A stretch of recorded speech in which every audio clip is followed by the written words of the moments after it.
Well, we actually want to start with the meditation just on breathing, but then go over to say something, or to go over into the prayers. Start with the prayers. So I don't want to talk in between. This is why I just want to say a few words. We start again with the Refuge and Bodhichitta Prayer. And as explained last time, just to remind ourselves what we entrust ourselves into. There it is. Oh, that's the dedication. So we entrust ourselves to Buddha, Dharma, and Sangha for whatever reason, to remove our problems in this life, in the future, or attain complete liberation from suffering, or to whatever is our motivation. So we entrust ourselves in mainly the Buddhist psychology, the Buddha Dharma, the first two lines, and then of course Bodhichitta. And after that, we'll go through the.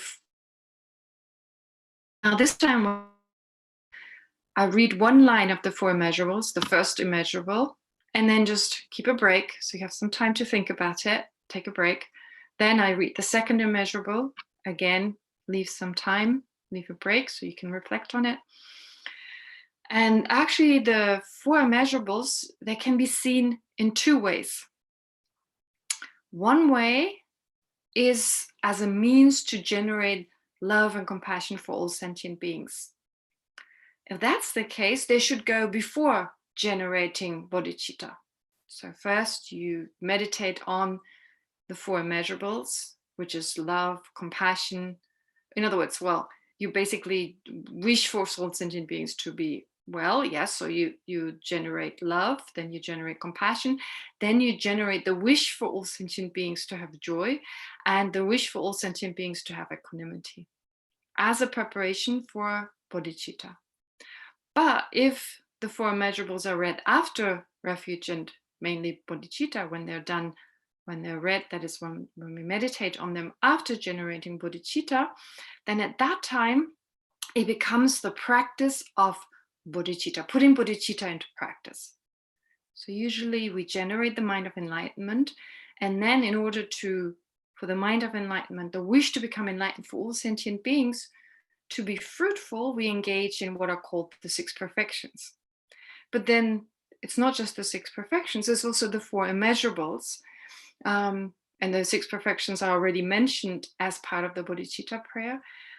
But we also need to engage in the four immeasurables as a practice to now move closer towards enlightenment after we generated the mind of enlightenment. So if we recite the four immeasurables after generating bodhicitta, it's much more powerful. It should be more powerful. It should be motivated by the wish to become awake in ourselves. And then thereafter to bring happiness to sentient beings, or to teach them how to be happy, to remove suffering, and so forth. All right. Okay, having said that, so let's do a short meditation on breathing, on mindfulness, being mindful of the breath, giving us the opportunity to let go of whatever happened today, whatever thoughts of past and future we have right now, to just be present in the moment as a preparation for the prayers. And then we can recite the prayers together, each of you in, well, wherever you are. Okay. Could you just adjust the camera? Could you adjust the camera? Which camera? My camera? Oh, the dot on my nose. It's the light. It's the light from outside. Is this better? Is the camera okay now? Okay. All right. So let's start with a minute or two of breathing meditation.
Okay, so then we do the refuge prayer 3 times. I go for refuge until I'm enlightened to the Buddha, the Dharma, and the Supreme Assembly. By the accumulation of merits of practicing generosity and so forth, may I become a Buddha to benefit all sentient beings. I go for refuge until I'm enlightened to the Buddha, the Dharma, and the Supreme Assembly. By the accumulation of merits of practicing generosity and so forth, may I become a Buddha to benefit all sentient beings. I go for refuge until I'm enlightened to the Buddha, the Dharma, and the Supreme Assembly. By the accumulation of merits of practicing generosity and so forth, may I become a Buddha to benefit all sentient beings. And then the 4 immeasurables.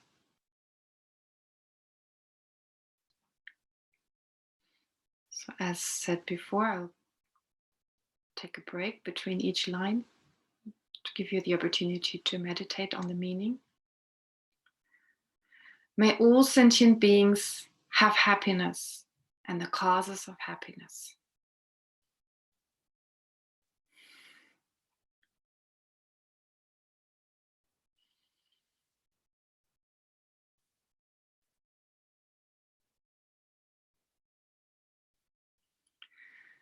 May all sentient beings be free from suffering and the causes of suffering.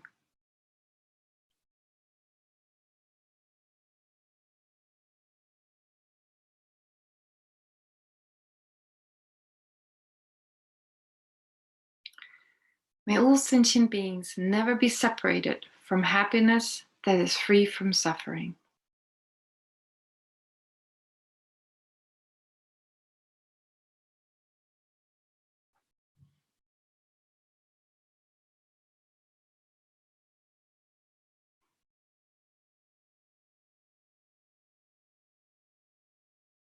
May all sentient beings abide in equanimity, free from attachment for friends and hatred for enemies.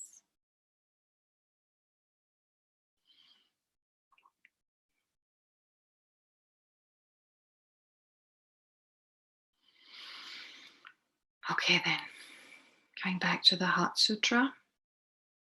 Well, before I start with the Heart Sutra, actually, there were 2 questions last time.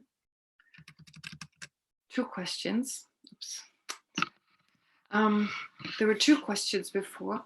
One question, and I hope I remember correctly, one question is about how to be curious about one's own mind, how to generate that sense of curiosity.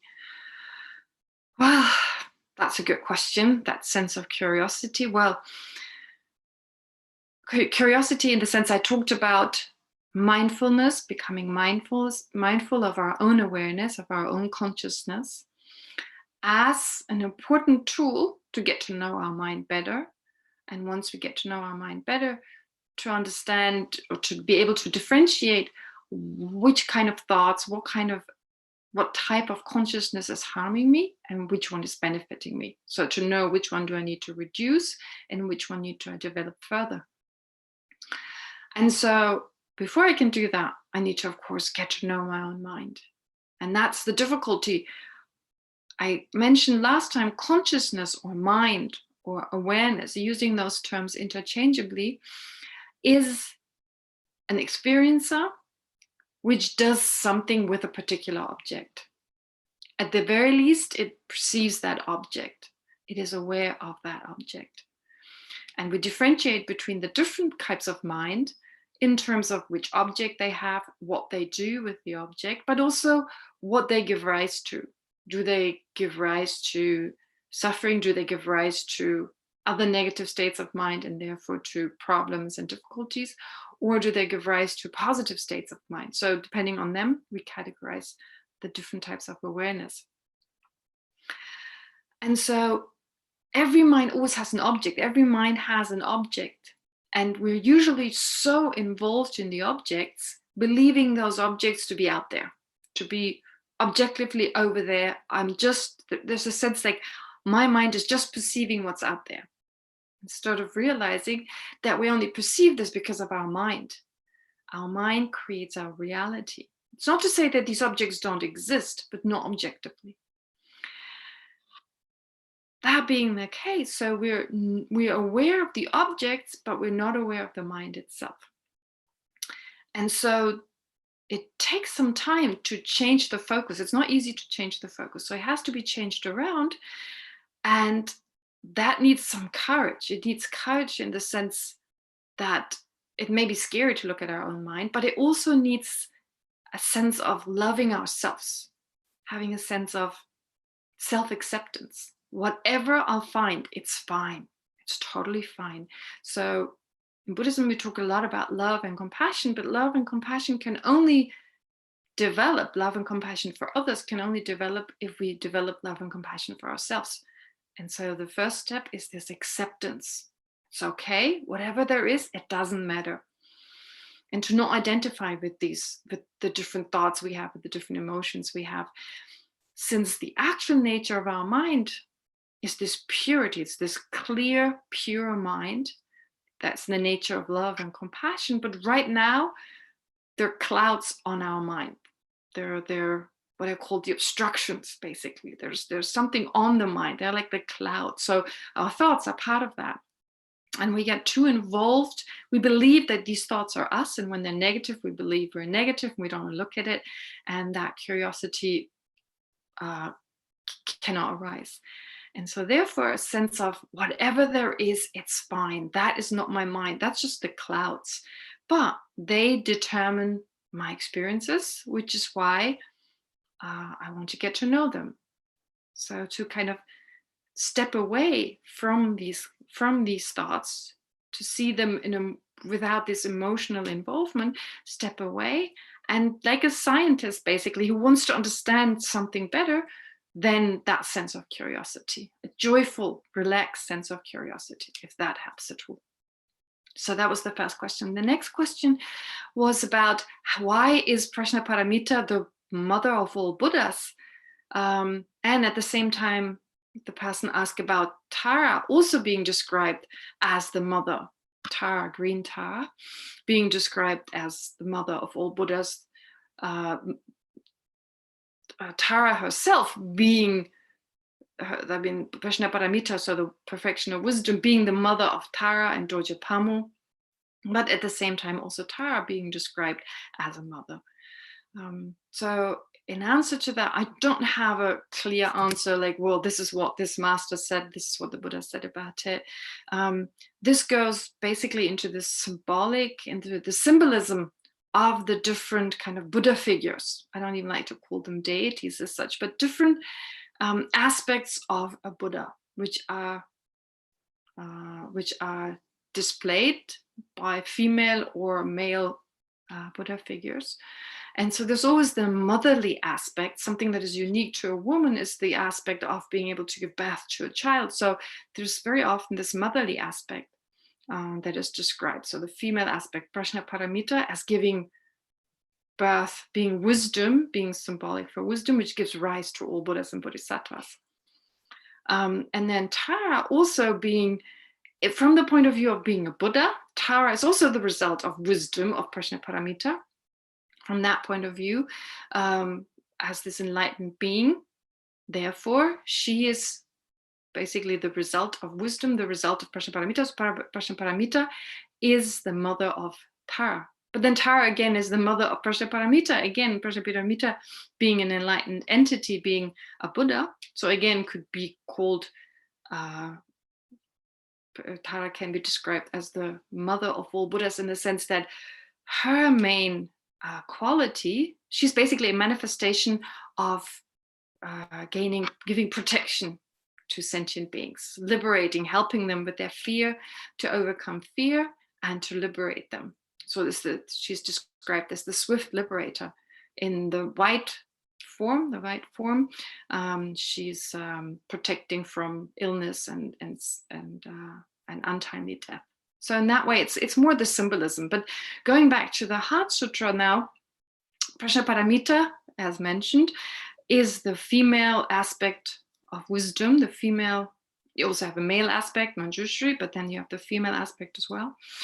And in this case here, in combination with method, which is the male aspect, those are the two means that a person needs. So we need wisdom, we need understanding of reality, and that enables us then with the right kind of method, with the right kind of aspiration or the right kind of wish, to then attain, well, liberation from ordinary problems. I mean, temporary cessation, temporary elimination of our ordinary problems, or elimination of, well, liberation itself, getting rid of suffering for good, permanently, or full enlightenment or full awakening of a Buddha. And so the Heart Sutra itself, well, setting forth explicitly, as mentioned before, it explicitly talks about wisdom. What do we need to understand? And today I'm hoping to get more into emptiness. But it described in the form of this teaching, the sutra, which has a prologue, like an explanation of what's going on with the sutra, what's happening at the beginning. It says at the very beginning, I didn't mention that last time, but it says the first section, the first segment, actually, not section, but segment. If you look at the outlines, the meaning of the title, it says this short sentence, the first segment. That's actually an interesting sentence, because it's all the sutras can be divided into segments which have a certain length. So to make sure that no one takes anything out, no one adds anything to the Perfection of Wisdom Sutra, to the Heart Sutra, sorry, to this particular sutra, no one adds anything, no one omits anything. It says it's one section, which means it's equal, although it's not written in verse, it's written in prose, but it's equal to 25 verses. So one segment equals 75 verses, and so no one can take anything out without, well, it being noticeable. So this is the version, the Tibetan version. There's another version, the Chinese version, which is shorter. It doesn't have the prologue, and it doesn't have the epilogue. It doesn't have, so the Chinese version has just Avalokiteshvara's explanation of what wisdom is and the mantra, and that's it. No approval by the Buddha, no praise by the Buddha. That's the shorter version. So the longer version that the Tibetans follow has this prologue and it has this epilogue. So that's this section. Last time I forgot. This first segment is just saying it's that long, so don't take anything out, don't add anything. And last time we've heard, first there's the description of what's going on, to put our mind into the situation, so to basically visualize, to be in that place, to be inspired by the place itself. Rajgriya, actually it's not Rajgriya, nowadays it's called Rajgriya, at the time of the Buddha it was called Rajgriya. Outside Rajgriya was a place where King Bimbisara lived. He was a very powerful king who was good friends with the Buddha's father. But he was also a sponsor, a benefactor of the Buddha. He had offered him the bamboo grove, I think it's called, where the Buddha could do retreat. I think he did retreat there during 3 rain seasons. The meditated there with many of his disciples during the rain retreat. And then later another time, like 3 times after the other, one after the other. And then later, towards the some years later, again, one time he spent one summer retreat in there. And so it was outside the city, and the city was said to be the sinful city. This is where lay people live, the ordinary life takes place. Whereas this place, Vulture Peak Mountain, well, this is where monks and nuns can reside and can practice the Dharma. So maybe the situation right now with the corona, with the virus, with the pandemic, corona pandemic, so that situation can be compared to, we are basically forced to be at Rajgriya Mountain, so we cannot go out, we're in this place, we cannot go into the city, so we're in this, well, involuntarily in a place where, well, basically we have more opportunities to return inwards, of course, and our lives are less busy. We have, if we take the opportunity, have the opportunity to think about the Dharma, go inwards, reflect on what's going on. So in a way, depending on how we take it, we may be really happy about it, or we might find that quite frustrating. But the point is basically the busy life. It's kind of Rajgriya at the time, and Vulture Peaks Mountain, or Mass of Vultures Mountain, that is can be compared to the kind of serene environment of a person engaging in spiritual practice. And so the point is here initially with this prologue to first understand, well, the background basically. So the Buddha was there, the assembly was there. So some commentators say that the assembly, monks and nuns here, or the Sangha that was there, referred mainly to foe destroyers, to arhats who had liberated themselves from suffering. And of course, there was the bodhisattvas present. Some would say, no, it wasn't just arhats, but it was also monks and nuns and bodhisattvas. So it makes sense that there's different types of beings were present there, but that all come together to listen to a teaching. And so the common prologue talks about the excellent speaker, who's the Buddha himself, the excellent time. Well, the excellent time, first of all, where the Buddha was at that time. So from there, we can know how old he was, etc. Some people say he was like 57, although there's some disagreement. But also the time the Buddha was around, very important time. And the place where the sutra was spoken, and to whom the sutra was spoken. So last time I mentioned, as part of the practice, so I ask you to recite the sutra every day as part of this class that we're having here once a week. You hopefully have the time, especially with the situation right now. I know the shops are open, so you may be more busy now. I heard the shops in Israel are open again, or at least some stores, but hopefully you're not too busy to recite the Heart Sutra. And to also visualize you're in that place, to be in the presence of the Buddha. And there's said to be a very special an importance to that. So it's just a visualization, you're not actually there. But I spoke about the benefits of visualization last time, so you may remember that. But also, you visualize not yourself just to be in the presence of the Buddha, but the Buddha being in the nature of your own teacher. So that has a special effect, because whenever, well, from a neuroscientific point of view, your brain doesn't know that you're actually not there. So our thoughts, if you just take it from a neurological point of view, when we visualize things, then what's happening in our brain is very similar to what's happening when it's actually taking place. But just besides that, we're not mainly interested in the brain. Of course, we're mainly interested in the mind, but it's the same thing. If you visualize yourself to be in that place, you may, depending on how strong your visualization is, receive the benefit of actually being there, of being in the presence of this greatly enlightened being who's in the nature of your teacher, who you have a direct, strong kind of connection to. And of course, being in the presence of these great beings who, when it says here, they all were together with a great community of monks. In some commentaries, they say the word together meant that they were very harmonious, that they were together in the sense like getting along really well and very harmonious. So being inspired by everyone present there. And then there's the uncommon prologue, and I briefly mentioned it last time. So at that time it says, the sutra goes on to say, at that time, the Bhagavan, so the Buddha, here Bhagavan is just an honorific for the Buddha.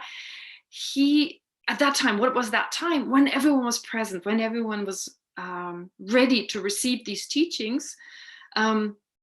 Shir, can you put yourself on the screen? I'm looking at myself. It's very disturbing if I look at myself. Could you put yourself or someone? I don't want to look at myself. Or something, put something there so I don't have to look at myself. Sorry, it's for the recording also. So okay, never mind then. Okay, leave it then. I'll get used to it. Okay, never mind. Okay, so with regard to at that time when everyone was ready to receive these teachings, the Bhagavan was absorbed in a particular concentration. Now, actually, the Bhagavan is always absorbed in that concentration, but the Buddha is actually always absorbed in the meditation on reality. This is unique to a Buddha, that a Buddha can communicate with everyone else, but at the same time also meditate on the ultimate nature of all phenomena, which we'll discuss as part of this class. So, but he displayed this. He kind of showed the aspect. This is how that's the wording, the terms that the Tibetans use. Displayed the aspect, kind of pretending, but saying it in a nicer way, that he was entering this meditation, or he had entered this particular concentration. So this is symbolic.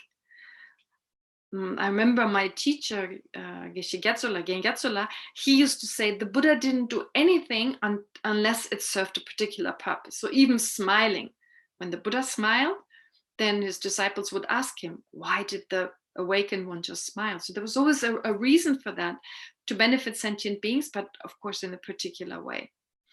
And so here, the Buddha absorbed in this concentration, well, first of all, of course, to practice, very important that the Buddha went into this meditation in order to show us that what we need to do is to meditate on whatever is being taught. But also in the sutra, the Buddha is kind of a silent presence.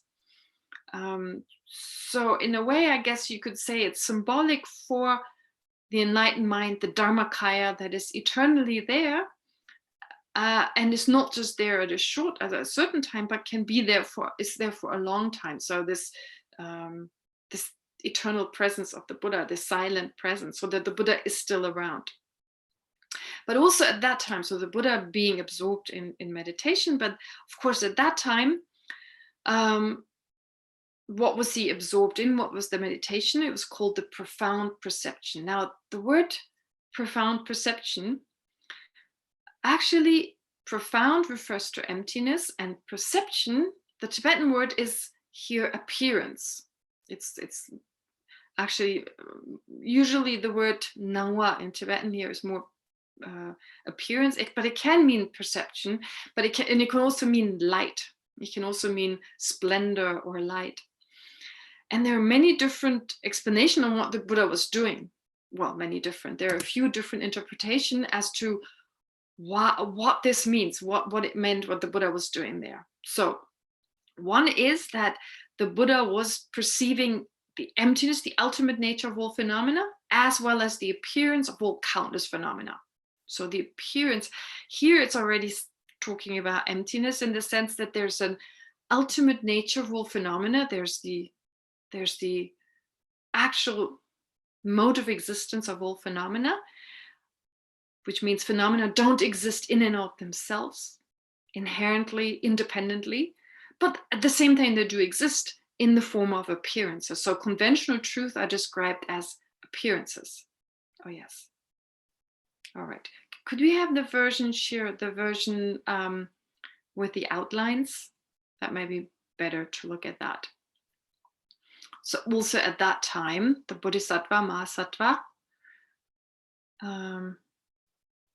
at that time, okay, I have, oh, these are the brief ones, the longer ones that I sent you last time. There's another one, I think it's, which number is it? Number 3, the extensive outlines of the Heart Sutra.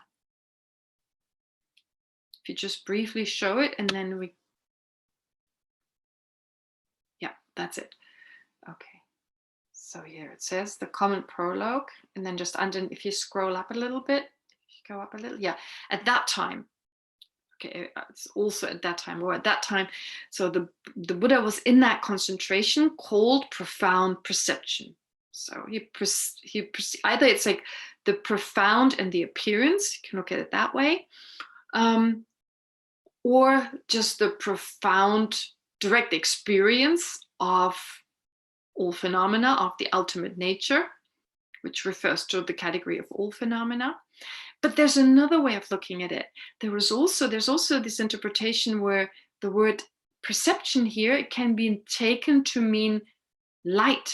So he engaged in a meditation where he radiated out light. So he meditated on the emptiness of all phenomena, and at the same time radiated out light that inspired other sentient beings. So radiating out light not necessarily light that you can perceive, but this idea of his mind, or the energy, basically. So the energy in his body being kind of spread out and inspiring other sentient beings, ripening their minds. Now, this goes a little bit into the mystical aspect, which it's, if you first hear about the Dharma, it's a little bit strange to hear it. For those who are familiar with it, of course, you're familiar with this idea of like an aura. Well, you're familiar with that anyway, but also with the Buddha having a certain aura and also radiating light, light that may not be necessarily visible, but basically more like an energy, a positive energy that he radiates out, and that affects sentient beings in a very beneficial way. So that would be another explanation. There's a third one. There's a third explanation of celestial being present where the Buddha was, and they were very haughty and arrogant. And because of that arrogance, they were not able to listen to the teachings effectively. And so the Buddha radiating, kind of his body being so radiant, it reduced their arrogance. That's the third explanation. But usually the most common explanation of saying the Buddha was absorbed in that meditation was that he was meditating on all phenomena, that is, all the conventional phenomena that appear to us, plus their actual nature. And at that time, the Bodhisattva Mahasattva, so I think at that time, the Bodhisattva Mahasattva, Avalokiteshvara, he looked upon the very practice of the profound perfection of wisdom and beheld those five aggregates also as empty of inherent existence. Okay, so this is what Avalokiteshvara, this is now bringing in Avalokiteshvara. Avalokiteshvara here in this context does not refer to the Buddha of compassion. It refers to a bodhisattva. Now, if we think of the time when the Buddha was around, the Buddha taught, well, instead of calling it Hinayana and Mahayana, I like to use the terminology that His Holiness the Dalai Lama uses. So the Pali tradition, which also described Hinayana, or the Pali tradition, where the main emphasis is on liberation. And then the Mahayana, or the Nalanda tradition, and the Nalanda tradition, where the main emphasis is on attaining enlightenment, becoming an awakened Buddha. So here, so the Buddha taught both. The Buddha taught the Pali tradition, the Buddha taught the Nalanda tradition, but here this is specifically a Nalanda tradition sutra, a sutra that is in accordance with the means and methods, or that teaches the means and methods to become fully enlightened. And so therefore you have bodhisattvas present here, but not just bodhisattvas, you also have Shariputra himself, who will be mentioned later on, who is a follower of the Pali tradition, which is the foundation of the Nalanda tradition. So both are present here. But the presence of Avalokiteshvara, and it's quite unusual in the Perfection of Wisdom Sutras to have someone like Avalokiteshvara there, who's a bodhisattva, who was a bodhisattva on the 10th ground, on the 10th bhumi. It's like just before full enlightenment. And he was reflecting upon the perfection of wisdom here himself. He looked upon what the very practice of the profound perfection of wisdom, and beheld those five aggregates also as empty of inherent existence. So he was himself meditating on the practice. So how do we practice the perfection of wisdom? And in particular, what was he focusing on? On the five aggregates, also on the five aggregates. So the word also implies that he was basically meditating on how does the self exist, and the self which cannot be separated from mind and body. So how do mind and body, that is the five aggregates, how do they exist? So five aggregates, just another way of saying mind and body. Now, here, the practice of the profound perfection of wisdom, paramita, refers to, I mentioned that before, a very specific kind of wisdom, an understanding of reality. So wisdom can mean so many different things. There's different types of wisdom, with other words. There's a mundane, an ordinary one. There is a super mundane, an extraordinary one, and there's the unsurpassed wisdom, if you want to categorize it that way. We all have a certain degree of wisdom. We all have a certain degree of understanding as ordinary human beings. So that would be mundane wisdom. But our wisdom, of course, is quite limited in that we're very much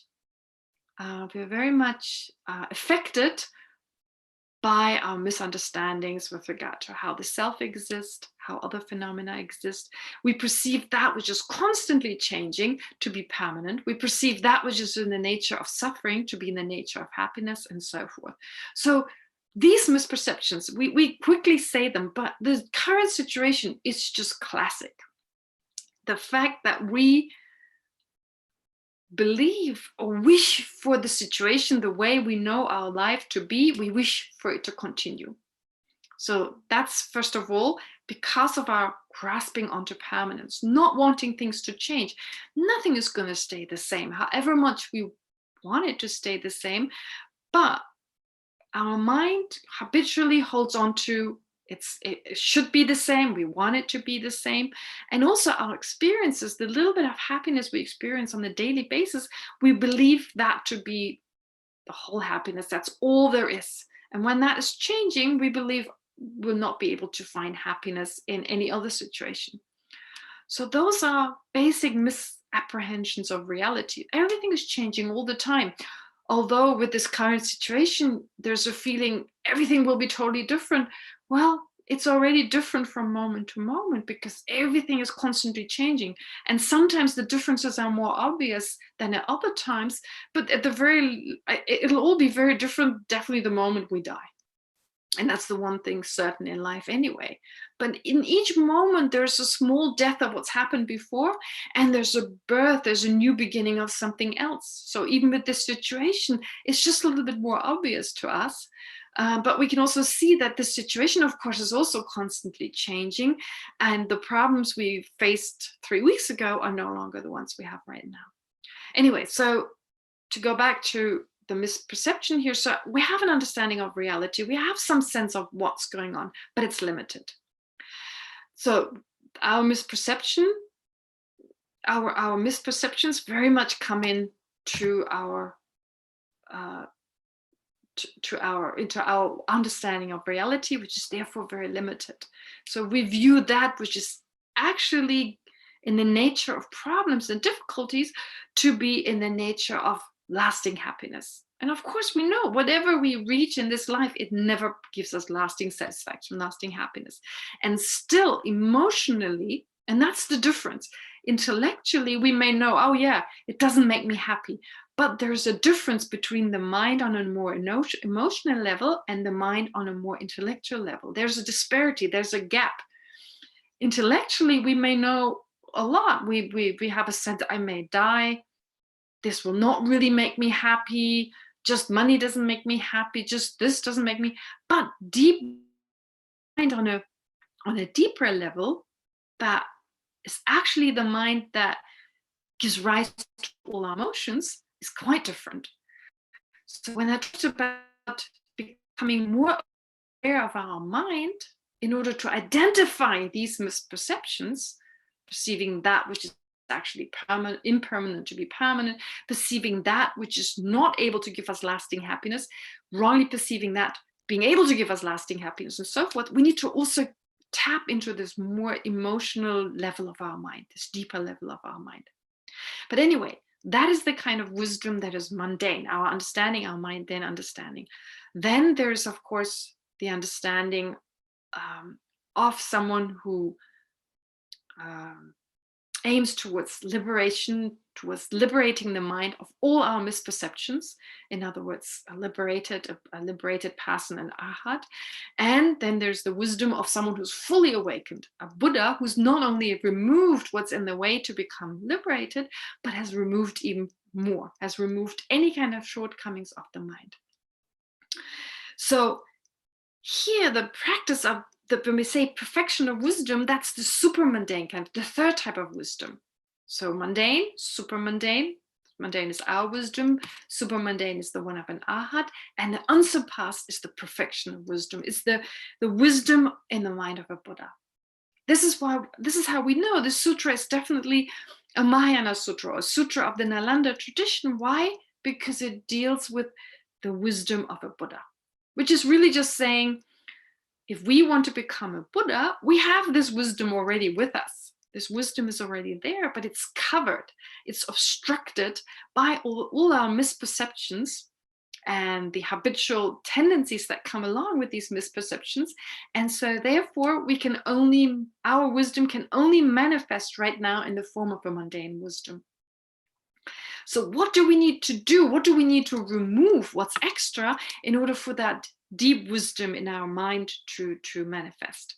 So that's what Avalokiteshvara was meditating on, in particular with regard to the understanding of reality, that is the understanding of emptiness, of the self, and of mind and body. So how do those two relate? What is the connection between trying to manifest this pure wisdom that we already have, but eliminating whatever is extra to this wisdom? So basically the Buddhist point of view is that right now our mind is completely pure.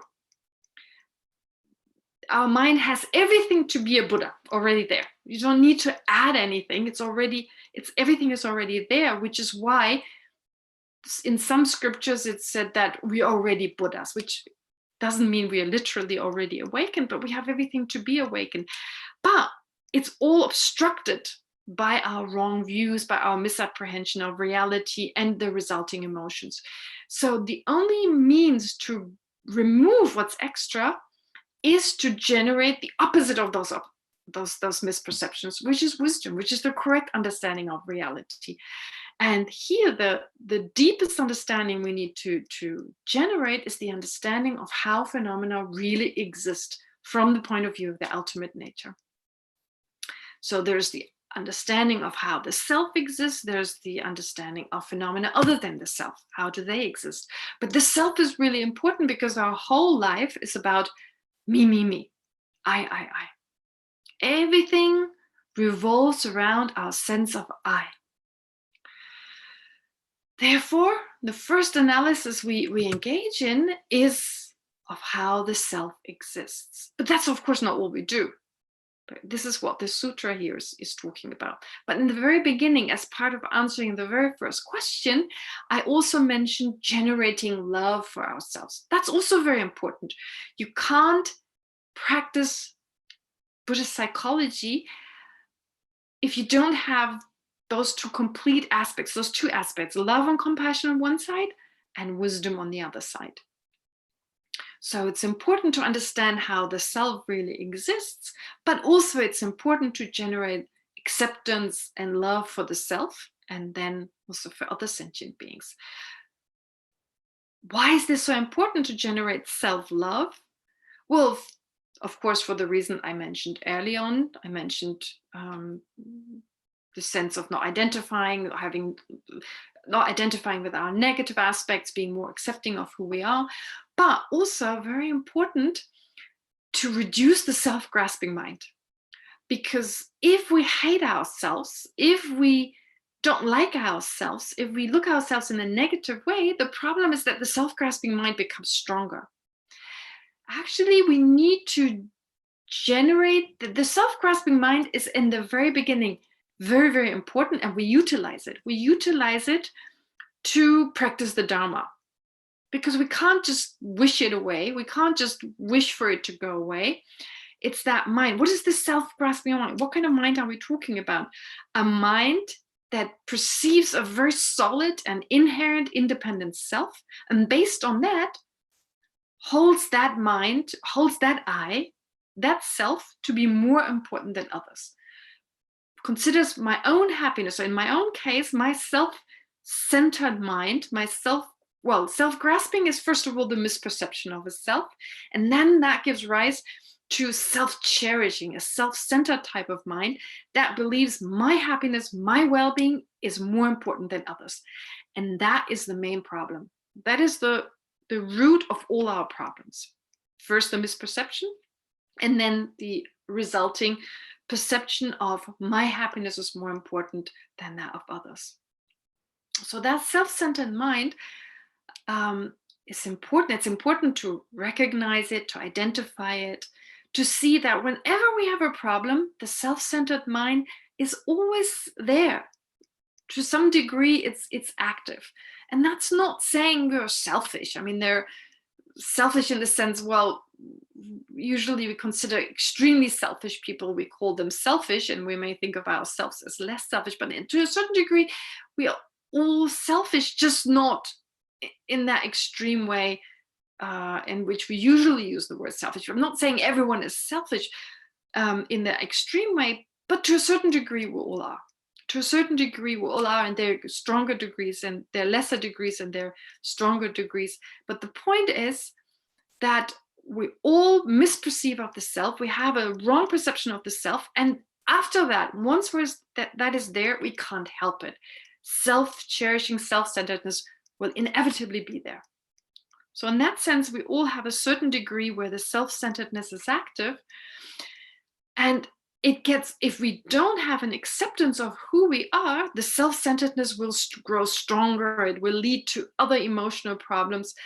And so in other words, we need to have a healthy self-centeredness that then allows us to use the self-centered mind to practice the Dharma, to such a degree that we eventually understand the object of that self-centered mind, which is this solid I, actually doesn't exist. But initially, we start off with that. It is the mind, the mind that wishes to realize selflessness is influenced by the mind that that's called self-centeredness, that wishes or that believes my own happiness is more important than the happiness of others. So therefore, here what Avalokiteshvara is looking at, he's not looking at the self-centeredness, he's looking at the cause of that self-centeredness.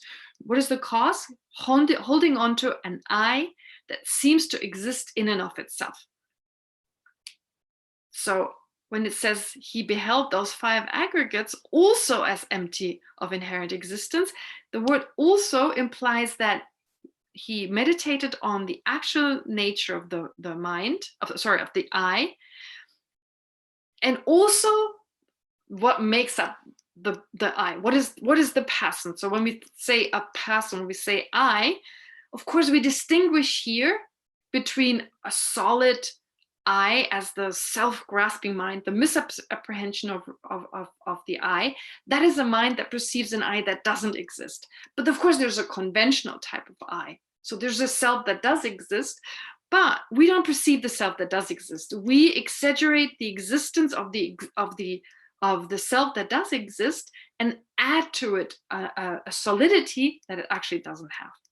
And then of course that gives rise to a sense the self is more important, more precious than the self of others. What's mine is more important than what is that of others. And so here Avalokiteshvara is basically, with these words, is saying there is a way to practice wisdom, to generate wisdom. The way to do this is to behold, that is to understand how the self exists, and not only the self, but also mind and body. Because when we say there is a conventional I, yes, you exist, I exist, but what is it that exists? Mind and body. Mind and body. And that can be, and the aggregates are explained further down, so we don't need to explain them here. But basically, what makes up our mind and body, to analyze, does that exist solidly in and of itself? And again, that also doesn't exist in that way. But we haven't come to that yet. It's just mentioning it. And then the next point is Shariputra's question. So Avalokiteshvara, the Bodhisattva. Bodhisattva is someone who wishes to become enlightened for the benefit of all sentient beings. He's described as an Arya being, a Mahasattva, an Arya, so Mahasattva or great being, because of his focus being other sentient beings. But a Bodhisattva because his focus is enlightenment. So basically, Bodhisattva is someone who has bodhicitta. Bodhicitta is the wish to become enlightened, and wish to become enlightened not for his own benefit, but for the benefit of all sentient beings. So the focus is on the well-being of sentient beings, which is why you have the word Mahasattva added.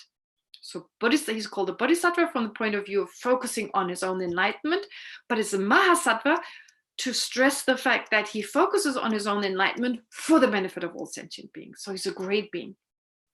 He's an Arya in the sense that not only has he realized how this self really exists, what is the ultimate, the actual nature of the self and all other phenomena, but he's done so directly, has a direct experience of how phenomena exist himself and other phenomena. So then, after it was the uncommon prologue was set forth, so what's going on? The Buddha is meditating, Avalokiteshvara is meditating, in other words, so they're both practicing. Now comes the question of Shariputra. So Shariputra was one of the main disciples of a Buddha, but he was a follower of the Pali tradition, of the Hinayana Pali tradition. I said it early on.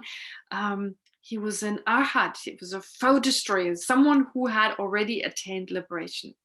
It's quite interesting that although it's a Mahayana sutra, it is a follower of the Hinayana tradition, of the Pali tradition, who asked this question, which is symbolic for, well, different things. Number one, of course, the Pali tradition is the basis for the Nalanda tradition. Sorry, the Sanskrit tradition.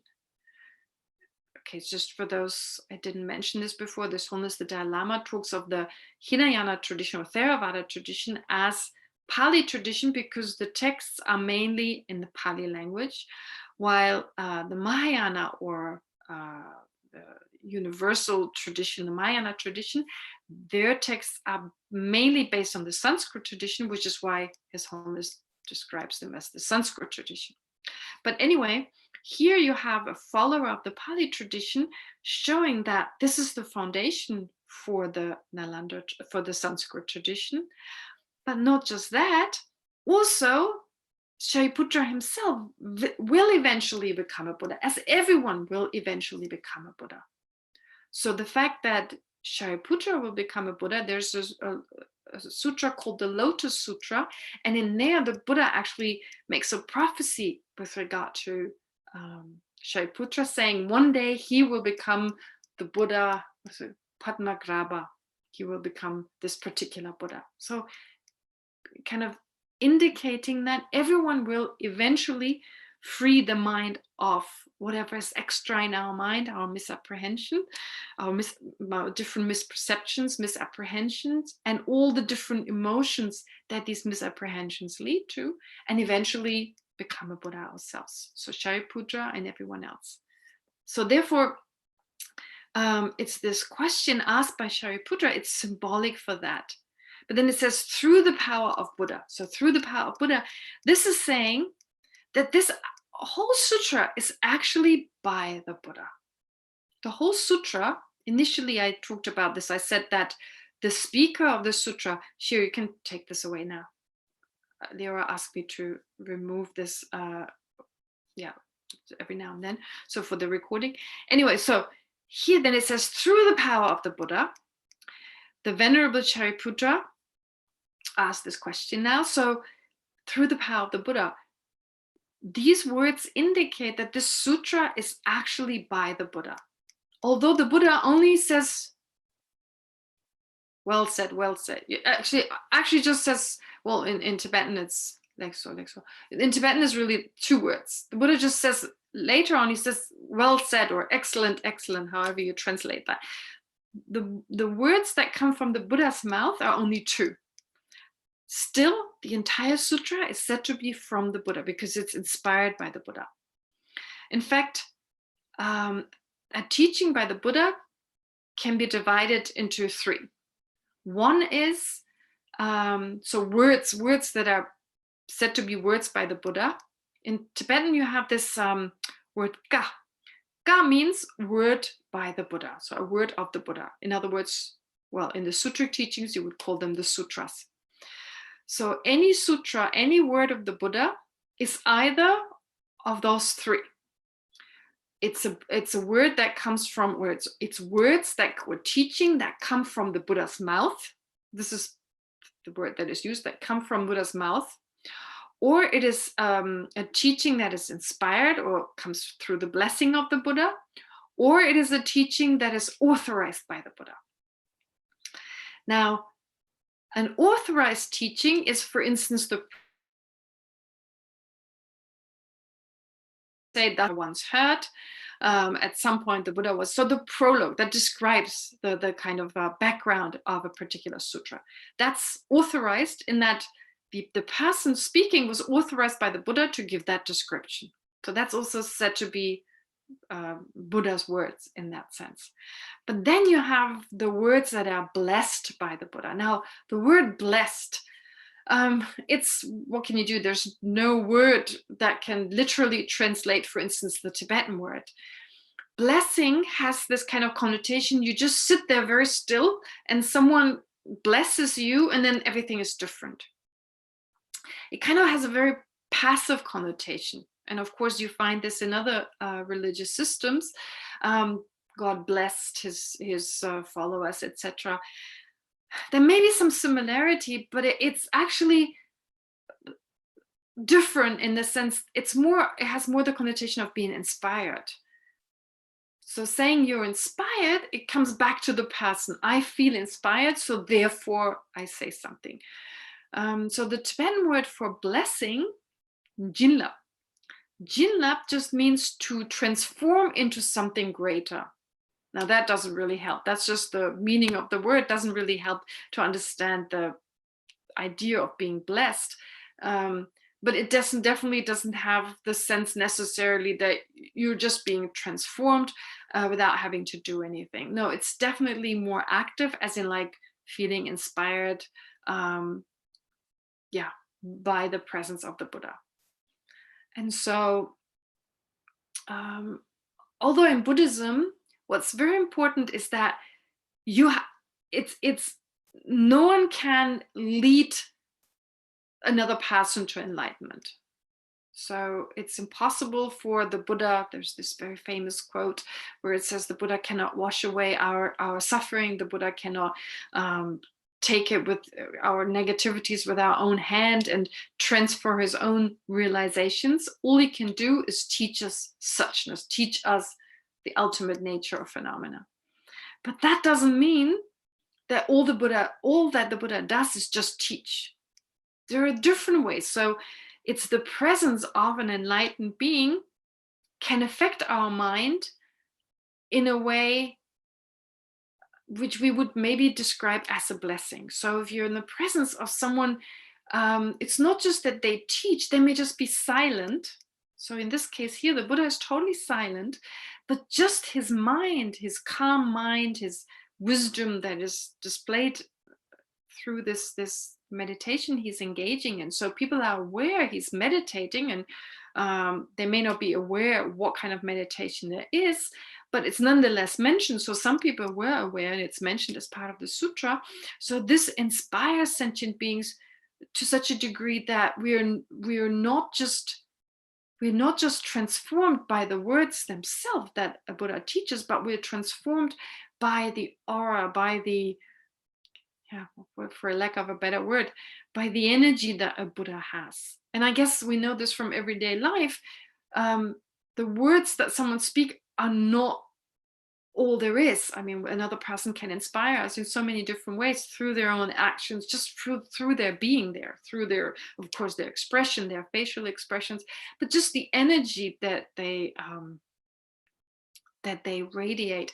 It's energy is such a weird, hazy word, but of course, it's this new agey kind of word. I mean, often it can be used in that way, in this kind of new agey way, but there is, of course, a lot more to it, that every mind, every consciousness that we generate comes along with a certain energy. And so in that case, therefore, we create an energy with our thoughts. And so therefore, a Buddha having this pure mind, not being influenced by misperceptions and so forth, the energy of a Buddha is a very different one, and it can inspire us. And so in this case here, Shariputra and Avalokiteshvara were inspired to hold this dialogue. And therefore it says, through the power of Buddha, the very venerable Shariputra, now he asked a question to the Bodhisattva Mahasattva Avalokiteshvara. Now you hear the word venerable Shariputra. Shariputra, what name mean? Actually, Shariputra is said to be one of the main disciples of the Buddha. I mentioned that early on. And there's another one, Moggallana. He was the other disciple, also one of the main disciples of the Buddha. And usually in pictures, in depictions, like when you depict the Buddha, oftentimes he's flanked by those two, Moggallana and Shariputra. So those were the great disciples, main Hinayana, that is disciples of the Theravada or the Pali tradition. So those two great arhats, those great disciples of the Buddha, they were known for different qualities. So Moggallana, he was known for his great powers. So he was able to, through his meditation abilities, he was able to display certain magical, mystical kind of abilities. He had certain abilities, mind-reading abilities, and so forth. While Shariputra was known for his great wisdom. So it's very fitting that he would be a person who he engages in the dialogue on wisdom. And Shari, actually he has the name, Shari is the son of Shari. Shari was his mother, who was also known for her great beauty and for her great wisdom. So her great wisdom, therefore he was known the son of Shari. Anyway, so Shariputra, the word venerable here is actually a different word. It's not the word venerable as you would use in Tibetan to refer to a monk or to a nun, but it actually says the one endowed with life. The one endowed with life. So Tsedandemba. Tsedandemba. Tse means life. Pangdemba means to be endowed with, to possess. So it basically means someone who's endowed with a life that has gone beyond the afflictive emotions, that's gone beyond uncontrolled birth and death and so forth. So here, therefore these words. So after the uncommon prologue, so the explanation, then through the power of the Buddha, the venerable Shariputra, he now said to the Bodhisattva, Arya Avalokiteshvara, how should any son of the lineage train who wishes to practice the activity of the profound perfection of wisdom? How should any son? In some translations, it says child. In some translations, it said son and daughter. But I like son here. Why? Because in the answer, Shariputra says any son and daughter, and he stresses the daughter. So I like this, that in the question, it's kind of saying, okay, son, just referring to a boy, and in the Tibetan version, it also says that. But then it's stressed by Avalokiteshvara, and it comes out stronger that this does not just refer to a man, it refers to anyone, male, female. This is true for anyone. Anyone can practice this, anyone can become a Buddha. But anyway, some prefer to say how should any child of the lineage, but literally pu and pumu, those are different words in Tibetan. Here it says pu, which is son. So how should any son of the lineage train who wishes to practice the activity of the profound perfection of wisdom? So son of the lineage. Lineage here means someone who has entered, who has ripened what's called the Mahayana predisposition, the Mahayana lineage. In other words, not someone who's a bodhisattva yet, although some people say that's what it means, but really someone who has great compassion, who's generated the wish for all sentient beings to be free from suffering. And not just that, but the wish, I myself, may I be able to free all sentient beings from suffering. That's not yet bodhicitta. That's not yet bodhicitta. That is just the wish. So there's this discussion, do followers of the Pali tradition, do they generate great compassion? And there's scriptural proof for that, and we don't need to go into it, that yes, they do. They have the wish for all sentient beings to be free from suffering. Why wouldn't they? They have incredible love, incredible compassion. but there's not the wish to do it themselves. It doesn't go to that degree in general. Whether that's true for everyone is to be seen, but in general, it is said that a person, this is more particular with regard to, this is more typical for someone following the Sanskrit tradition, the wish not only for all sentient beings to be free from suffering, but may I myself will do something. May I myself bring this forth.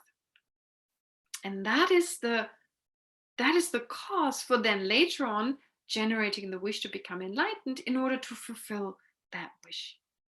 So here it shows that compassion and love, this is the basic. So it's not just explicitly talking about emptiness, about wisdom, but the text is talking about a person who has that compassion, has that great compassion, that great Mahayana compassion, that wishes for all sentient beings to be free from suffering and wishes, may I myself bring this about.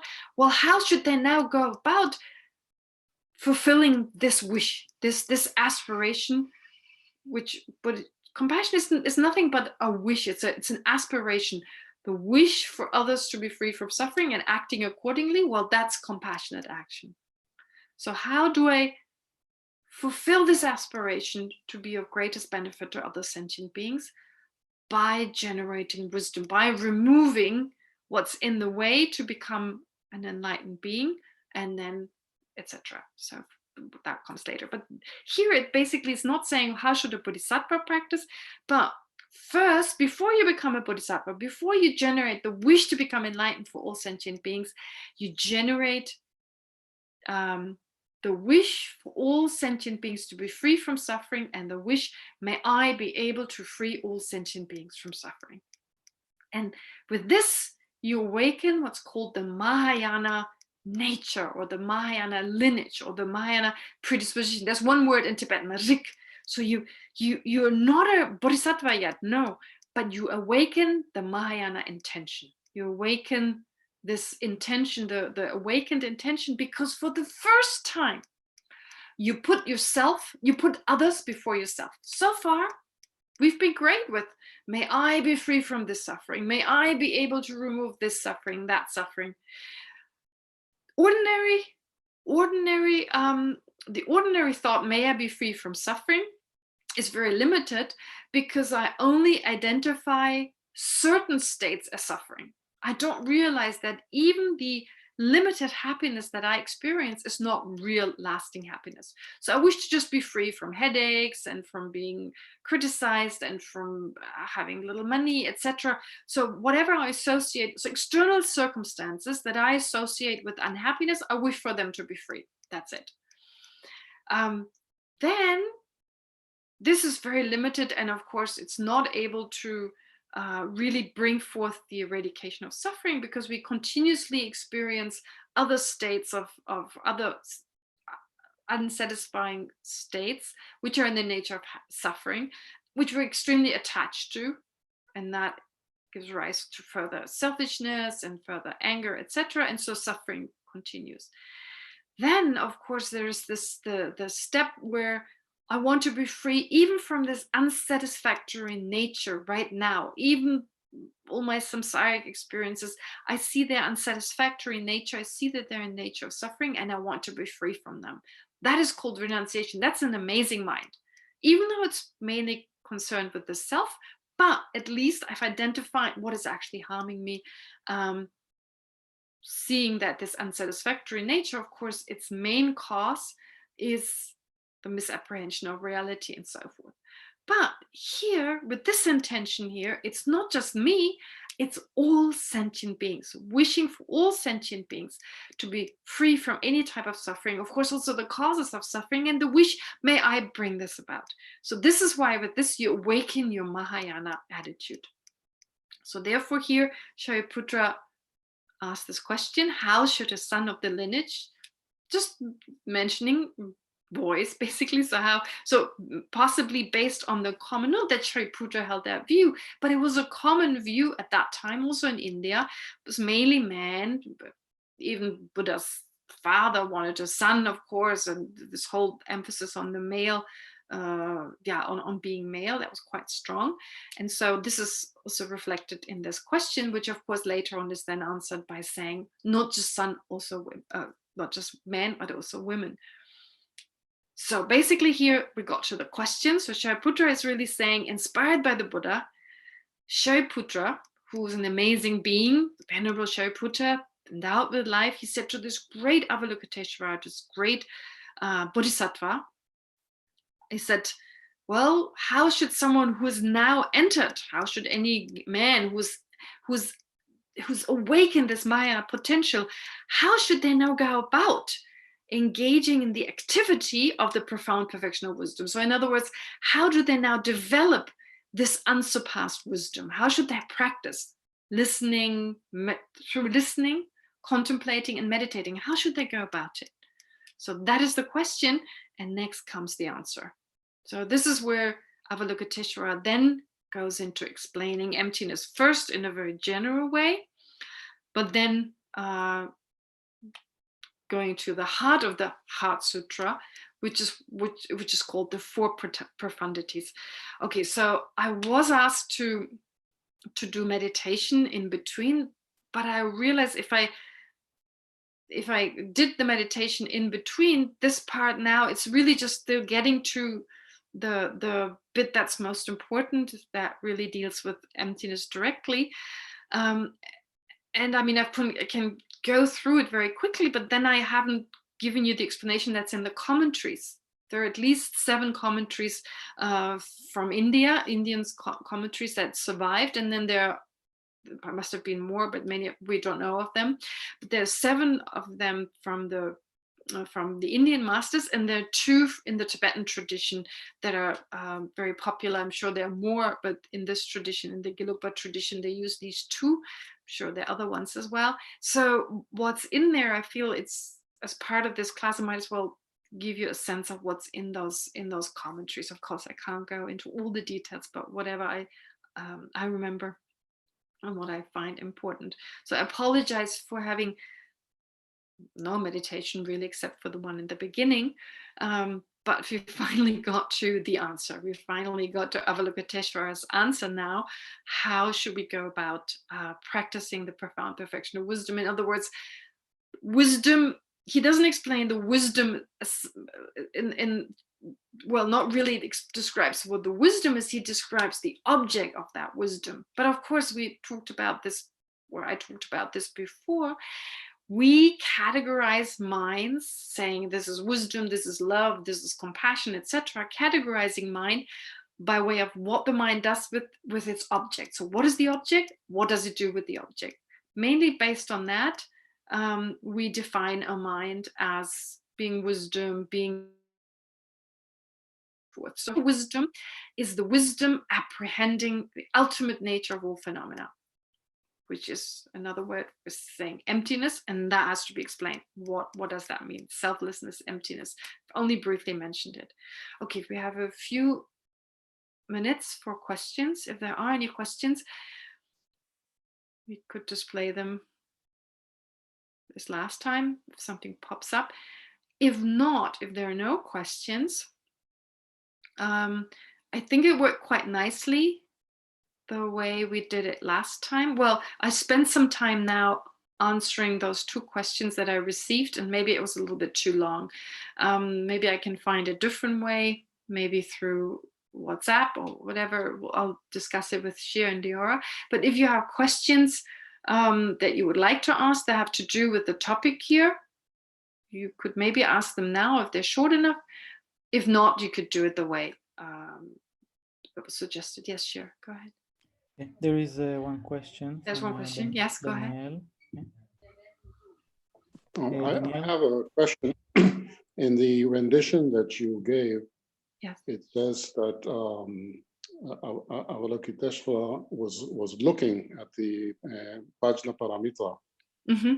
And the Chinese version that I favor, I think one way of translating it says when he was practicing. And to me, it seems important because it seems like a sort of revelation that he received when he was actually practicing the Vajna Paramita. I'm wondering if there's some appropriate comment for that. So you say in the Chinese version, does it have the prologue in the Chinese version you're following? No. As you rightly explained at the beginning, the Chinese version is, of course, short. There is no prologue, but the word that's used is xing, and xing is usually to walk or to practice. Maybe I could say to be engaged in. And the reason I found this significant is because it seemed like a revelation that when he was contemplating the five aggregates, that he then made the realization. Now there's another small comment that may be related, and maybe it's later in the rendition that you bring. It says that when he made this revelation, he then passed beyond all suffering. This is what allowed him to go beyond all suffering. And only then does he begin explanation to Shariputra. Okay. This is different in the version. I'm looking at the Tibetan right now. So in the English, it says definitely see, but in Tibetan, the word can be see, to look at, but it also has the connotation of view, to view something. So it doesn't just mean to see like the way you look with your eyes, you see something. That's a different word, but it's more like to view something. To later on, it says, let me just think. I'm just reading it.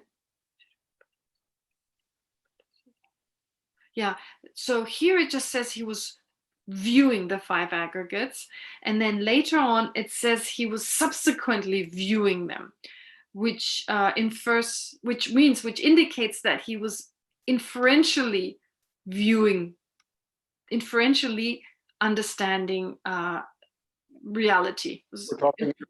I think we're talking about half a line away from each other. In the Chinese version, it also says Zhao Jian, which means to see or to illuminate the five aggregates. But just before, it says that this happened while he was practicing the Prajna Paramita. And in your rendition, it says while he was looking at the Prajna Paramita. Yes, that's what it says. It doesn't have that, as you have it in the Chinese. I'm just going back because the Tibetan, sometimes it can be translated differently. So I'm looking at it, but I don't see how this could be translated. Yeah, that's all it says. It doesn't have any of that like it has in the Chinese tradition. And it makes sense that there are different versions, of course, that were passed down. So yeah, this is slightly different. Yeah, okay. But it's good, it's interesting to see different versions, of course, just to get a fuller sense of what was going on. Yeah, so that's all I can say to that. But please, next time, if there's anything more that is added, please mention that, because even though the prologue and the epilogue are not there, but it may have other parts in there, especially when it comes to the four profundities. It'd be interesting to hear how in other traditions those are set forth, if at all they're different. Okay, great. Shir, is there another question? Yes, I see Maya also have a question. I just want to say that when you can virtually raise your hand like with a button on the bottom of the screen, so it's easier to see, not to look in the videos. But okay, yeah, Maya, go ahead. Can you hear me, Geshe? Yeah. I was wondering, I think that I've heard it once, but I don't remember if there is a reason why the Chinese version is a bit more short and the Tibetan one is a bit more longer. If you can say something about that. I don't have my notes with me. I just don't remember. I remember someone made a commentary about it, but I don't remember the reason why the Chinese is more short and the Tibetan one is larger. Yeah, I also don't know why.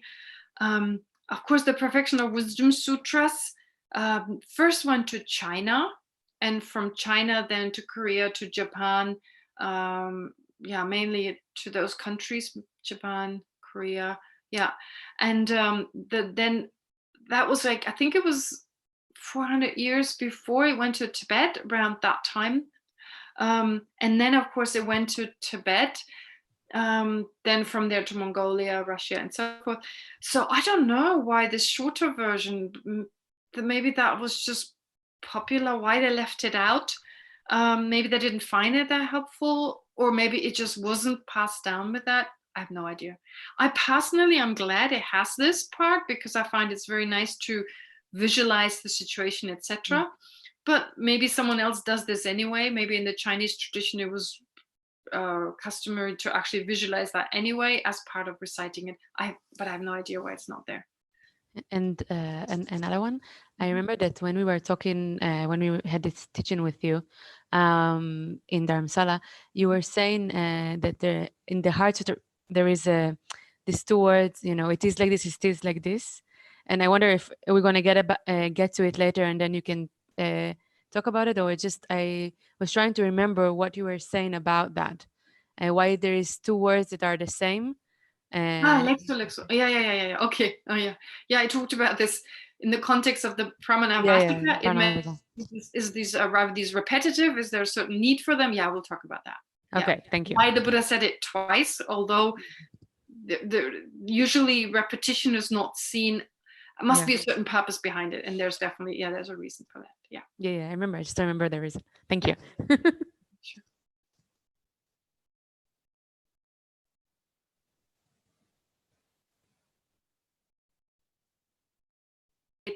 Where you are 9:30. Okay, so can you still hear me? It's just said my internet connection is unstable. Can you hear me now? Yeah, okay, great. All right, so we've basically covered the prologue, we've covered the question, and next time we'll dig deeper into, of course, the answer, the main part of the sutra. And I will try to bring in some meditation. Of course, I realize I usually have so much more time to talk. I feel like I haven't said everything. I tried to bring in some short ones today. It didn't work. But the homework, if you like, still the same as last time. Please recite the Perfection of Wisdom Sutra every day. Try to reflect on what you've learned today. Also try to already become familiar with the rest of the sutra. And I've also posted a reading list, which may be quite helpful. Many of those books are not easily available, but many of them can be downloaded if you have a Kindle account, or maybe a different way. At least the first, the one by His Holiness, and the one by Geshe Sonam Rinchen, those are readily available. The other ones are a little more difficult. Okay, great. So let's finish this session now together. If you could please display the dedication prayers. So to dedicate, although it was really short, we didn't have much time, and we haven't been able yet to get into the actual essence, the actual heart of the Heart Sutra. But nonetheless, whatever we've learned of the circumstances of Shariputra, of Avalokiteshvara, the circumstances of the sutra, hopefully a little bit more about what this wisdom refers to, what kind of wisdom there are.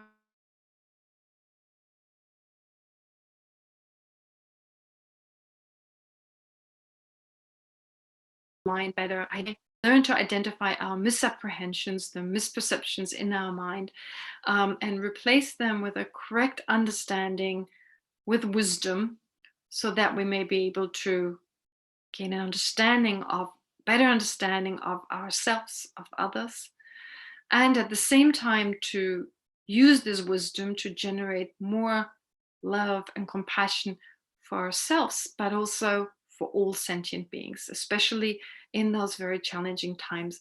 May we be able to utilize this difficult time, the time we may have to spend at home, to develop our mind, to look inwards, to generate the curiosity, etc., mainly to generate love and compassion for all sentient beings.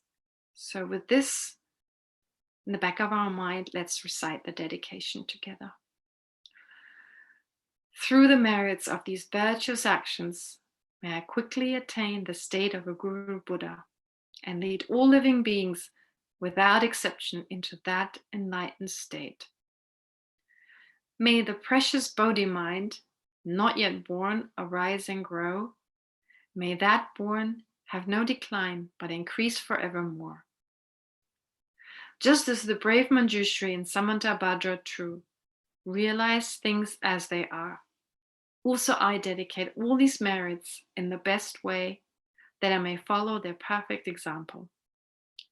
I dedicate all these roots of virtue with the dedication praised as the best by the victorious ones thus gone of the 3 times, so that I might perform the noble Bodhisattva deeds. Do we have time to do the Shantideva prayer? I'm a little bit, it's 20:30, but you could just hang around, stay around a little bit, and we do the Shantideva prayer together. It's great to think that although we're in different places, we're all connected now doing these beautiful prayers, dedicated, of course, towards all the people in this world who we know for sure they have similar fears, similar worries that we have. In some countries it's worse than in our own country. But to take this opportunity to send out our positive energy, in particular when we reflect upon these words. Okay. May all beings everywhere, plagued by sufferings of body and mind, obtain an ocean of happiness and joy by virtue of my merits.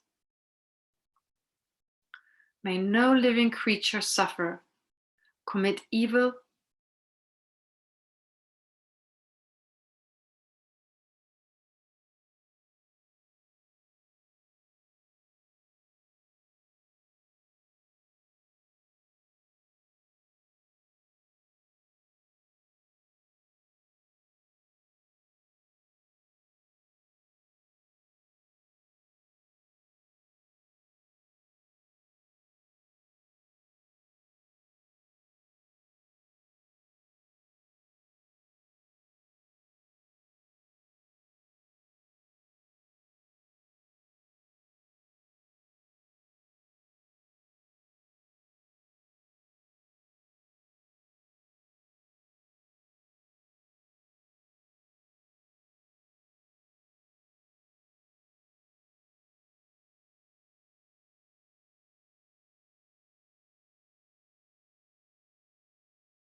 I think Geshe got disconnected.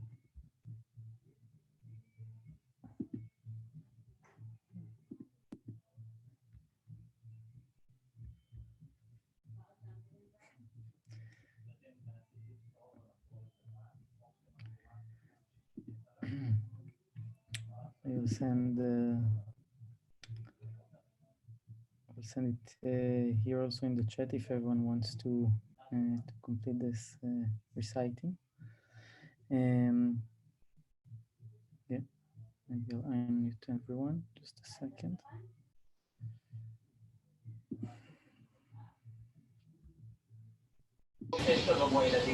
Never mind.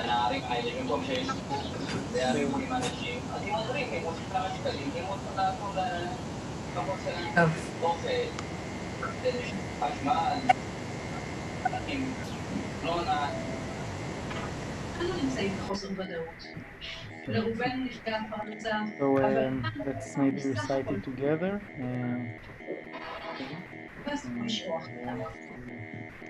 Join.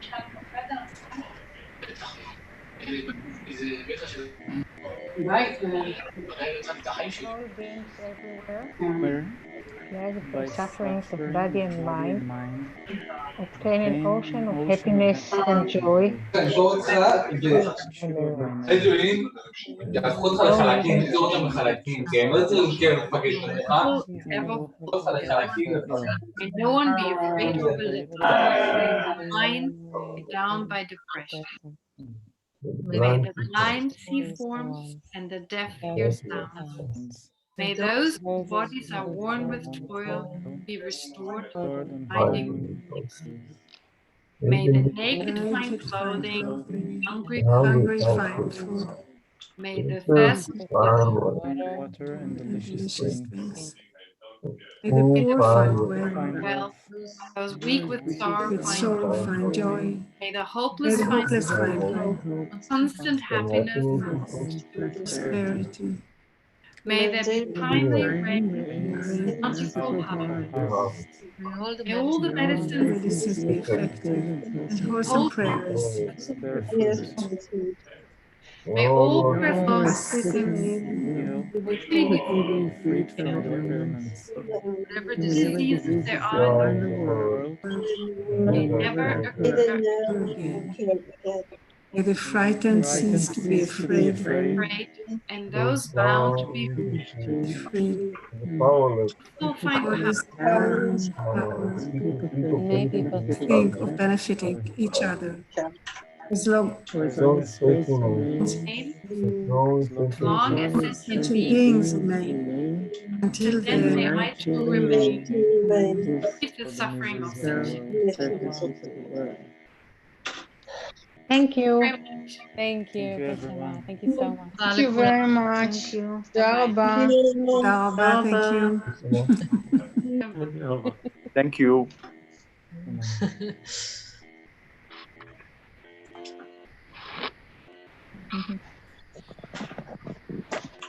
Hmm.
זה קרוב חמור.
טוב, תשמע.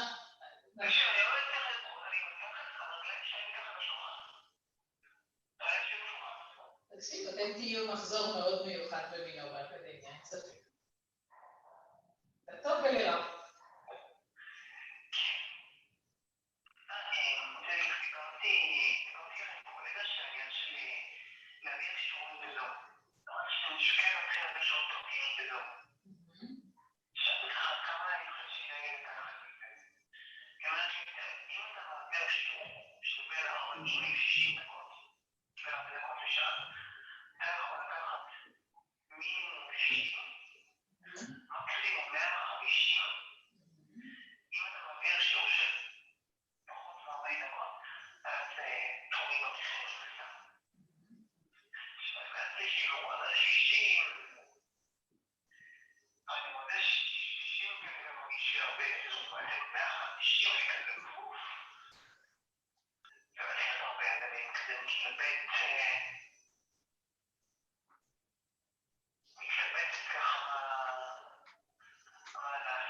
אני חושבת שאתה יכול להתחיל עם מחיר נמוך יותר, כשאם יהיה הרבה ביקוש בזה, אז תוכל להעלות את המחיר?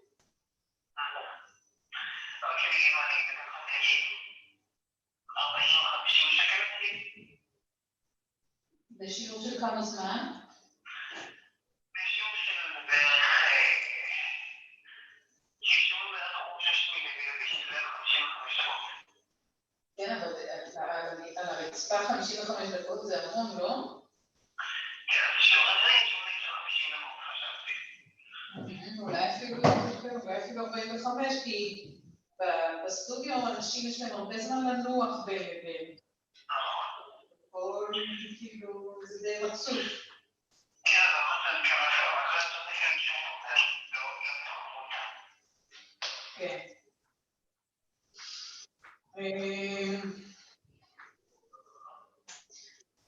אני לא כל כך יודעת, 150 נשמע לי ממש מוגזם לגמרי.